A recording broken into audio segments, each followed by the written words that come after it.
इस मूवी का नाम है पैथोलॉजी 2008। ये कहानी है कुछ ऐसे पागल डॉक्टर्स की जो आपस में एक अजीब सी गेम खेलते हैं। इस गेम में वो इंसान को ऐसे मारते थे कि कोई बता ही नहीं सकता था कि उसकी मौत हुई तो हुई कैसे। तो शुरुआत होती है मेन कैरेक्टर टेड को दिखाने से। कुछ वक्त पहले ही उसने अपनी पढ़ाई पूरी की और अब वो एक डॉक्टर है। इस वक्त वो अपनी वाइफ के साथ था जो उसे जाने से मना कर रही थी। दरअसल वो अपनी मेडिकल की प्रैक्टिस करने के लिए दूसरे शहर के एक हॉस्पिटल में जा रहा था। अब के बाद वो वहीं रहने वाला था। टेड बहुत ही ज़हीन था। मेडिकल की पढ़ाई में उसने टॉप किया था। वो फिर हॉस्पिटल पहुंच गया जहां उसकी मुलाकात एक आदमी से हुई जो उसे लैब में लेकर जाता है जिस लैब का नाम था पैथोलॉजी। यहाँ पर बहुत सारे डॉक्टर्स थे। लाशों को मेडिकली चेक करके उनकी चीर फाड़ कर रही थी। कुछ देर के बाद टेड यहाँ की सबसे मशहूर प्रोफेसर जो खुद भी डॉक्टर थी उनका लेक्चर लेता है। लेक्चर खत्म होते ही टेड प्रोफेसर से मिलता है क्योंकि वो उसे पहले से ही जानते थे। अगले दिन प्रोफेसर और उनके सभी डॉक्टर्स मिलकर एक बच्चे की लाश को चेक कर रही थी। उन सब में जो सीनियर डॉक्टर था जेक, वो सबको इस बच्चे की मौत की वजह बताता है कि इसकी मौत कैसी हुई होगी। टेड उसकी बातों को गौर से सुन तो रहा था पर जो मौत का तरीका जेक ने बताया वो उससे सहमत नहीं था, इत्तेफाक नहीं करता और अपने हिसाब से लाश को चेक करके मौत की वजह बताता है। जिस सुनकर प्रोफेसर कहते हैं कि हाँ, जो तरीका टेड ने बताया है वो भी सही है, न कि जेक का। इसकी मौत ऐसी हुई है, मैं टेड से इत्तेफाक करता हूँ। ये सुनकर जेक को काफी गुस्सा आया। उल्टा सीधा बोलकर फाइल फेंककर वहाँ से चला जाता है क्योंकि आज पहली बार उसे किसी ने गलत साबित कर दिया, वो भी किसी ऐसे इंसान ने जिसे आए अभी 2 दिन भी नहीं हुए थे। काम खत्म होने के बाद टेड जब हॉस्पिटल से घर जा रहा था तो एक डॉक्टर उसे धक्का देकर कहता है कि हम में से कोई भी तुम्हें पसंद नहीं करता। ये बात उसे अजीब तो लगती है पर वो सिर्फ इसे मजाक समझकर यहाँ से चला जाता है। अगले दिन इनके पास एक और आदमी की लाश आती है चेक करने के लिए। प्रोफेसर जब लाश के बारे में बता रहा था तो अचानक लाश हिलने लगी, जो बात लाशों में आम होती है क्योंकि कुछ देर के लिए दिमाग जिंदा रहता है और उसे पता ही नहीं होता कि पूरा जिस्म मर चुका है। ये देखकर टेड उसकी गर्दन पर नोकदार चीज लेकर कट मारता है जिससे लाश के दिमाग और जिस्म का कनेक्शन ताल्लुक आपस में टूट जाता है। काम खत्म करने के बाद टेड जब वहाँ से जाने लगा तो वो लड़का टेड के पास आया जो उसे यहाँ लाया था। वो टेड को कहता है कि मैं तुम्हारे काम से बहुत मुतासिर हूँ, तुम बहुत अच्छा परफेक्ट काम करते हो, तुम्हारी काबिलियत की वजह से ही मैं तुमसे दोस्ती करना चाहता हूँ। जिसके लिए टेड मान गया और इनकी दोस्ती हो गई। इसी वक्त टेड देखता है कि मेरे साथ काम करने वाले सभी डॉक्टर्स कहीं जा रहे हैं जो उसकी तरफ देखकर अजीब तरह से मुस्कुरा रहे थे। वो कहाँ जा रहे थे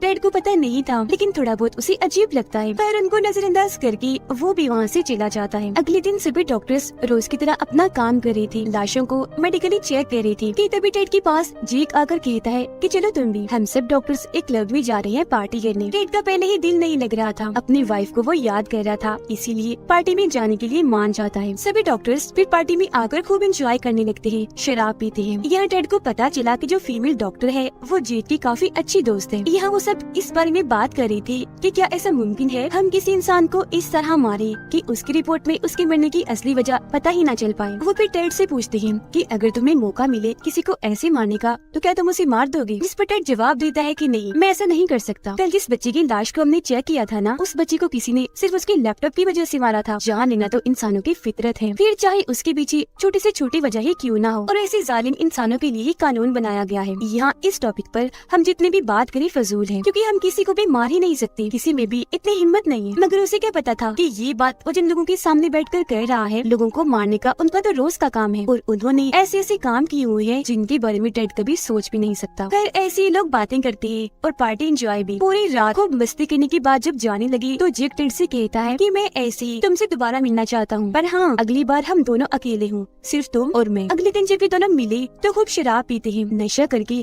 तेज स्पीड में गाड़ी चलाते हैं। जेक फिर टेड को एक बिल्डिंग के पीछे लेकर जाता है। टेड यहाँ बहुत नशे में था, देखता है कि जेक एक आदमी से बात कर रहा है जो गुंडा है। घर के अंदर आकर वो एक औरत और बच्ची को देखता है। सोच में पड़ गया कि आखिर जेक मुझे यहाँ क्यों लाया है, लेकिन उसे इतना नशा था कि फौरन ही चक्कर खाकर वो गिर जाता है। अगली सुबह जब हुई तो फिर भी टेड का नशा नहीं उतरा। काम करने के लिए जब वो पैथोलॉजी लैब में आया तो देखता है कि आज मेडिकली चेक करने के लिए उस गुंडे की लाश आई है जिससे कल रात जेक बात कर रहा था, और ये देखकर तो झट से टेड का नशा उतर गया।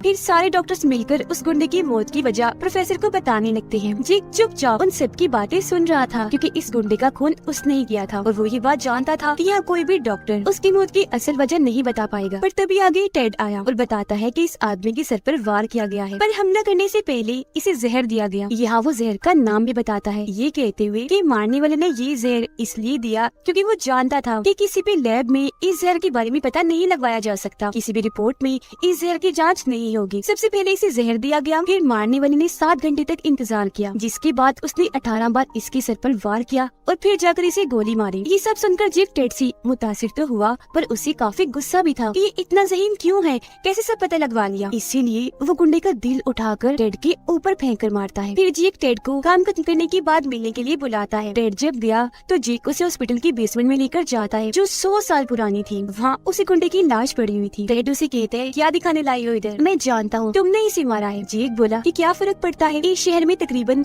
लाखों लोग हैं, इसकी मौत से किसी को कोई फर्क नहीं पड़ने वाला। और वैसे भी अगर मैंने इसे मारा तो अच्छा ही किया, एक बुरा इंसान था। और यहाँ रोज रोज लाशों की आने का सिलसिला ऐसी नहीं है, बल्कि ये एक गेम है, मौत का खेल है, जिसमें आओ तुम भी शामिल हो जाओ, बहुत मजा आता है। उम्मीद है तुम्हें भी काफी अच्छा लगेगा। इन डॉक्टर्स में से ही कोई एक डॉक्टर किसी बेकसूर इंसान को मारता था, जबकि बाकी साथी उस लाश को मेडिकली चेक करके बताते थे कि इसकी मौत कैसी हुई होगी और इसे कौन मार सकता है। वो मारने वाले डॉक्टर को मौत होने की वजह बताते थे और ये भी कि तुमने इसे कैसे मारा होगा। ये पागल डॉक्टर्स इस अजीब सी गेम को पिछले कई सालों से खेलते आ रहे थे, पर टेड मना कर देता है क्योंकि उसे लग रहा था कि जेक एक खूनी है जो सिर्फ अपनी मजे एंजॉयमेंट के लिए मासूम लोगों को मारता है। जेक उसे कहता है, मुझे समझ लग गई है, तुम मेरी बात नहीं मानोगे, अगर नहीं मानना तो भाग जाओ फिलहाल इधर से, यही तुम्हारे लिए बेहतर है। टेड जब वहाँ से जाने लगा तो देख लेता है कि इस मौत जैसी अजीब गेम में जेक अकेला नहीं है, बल्कि और लोग भी हैं जो सब मिलकर ये गेम खेलते हैं। ये सब जानकर टेड काफी परेशान हो गया। ये सोच कर उसे सारी रात नींद नहीं आती कि आखिर जेक ने मुझे ये सब कुछ इतनी आसानी से कैसे बता दिया। क्या उसे पुलिस का, जेल जाने का कोई डर नहीं? परेशानी की आलम में वो जेक को कॉल करता है, पर उसकी परेशानी मजीद बढ़ जाती है जब जेक उसे ये कहता है कि बेसमेंट में लाश के पास मैं तुम्हारी उंगलियों के निशान और कुछ सबूत छोड़ कर आया हूँ। अगर तुम इस बारे में पुलिस को बताओगे तो पहले वो तुम्हें ही पकड़ेंगे, न कि मुझे। अगले दिन प्रोफेसर टेड को बताते हैं कि गुंडे की लाश के बारे में तुमने जो जानकारी दी थी वो गलत थी। मतलब तुमने बताया था कि उसे जहर दिया गया है, जबकि उसके जिस्म तो कोई जहर हमें मिला ही नहीं। ये सुनकर जेक काफी खुश हो गया क्योंकि उसे लग रहा था कि मैंने एकदम सफाई से खून किया है, जिसके बारे में कोई बता ही नहीं सकता कभी। पर टेड उसे अकेले में मिलता है और कहता है कि अब मैं सच बताता हूँ, तुमने ये कत्ल कैसे किया होगा। उसे मरा हुआ समझकर हॉस्पिटल लाया गया था,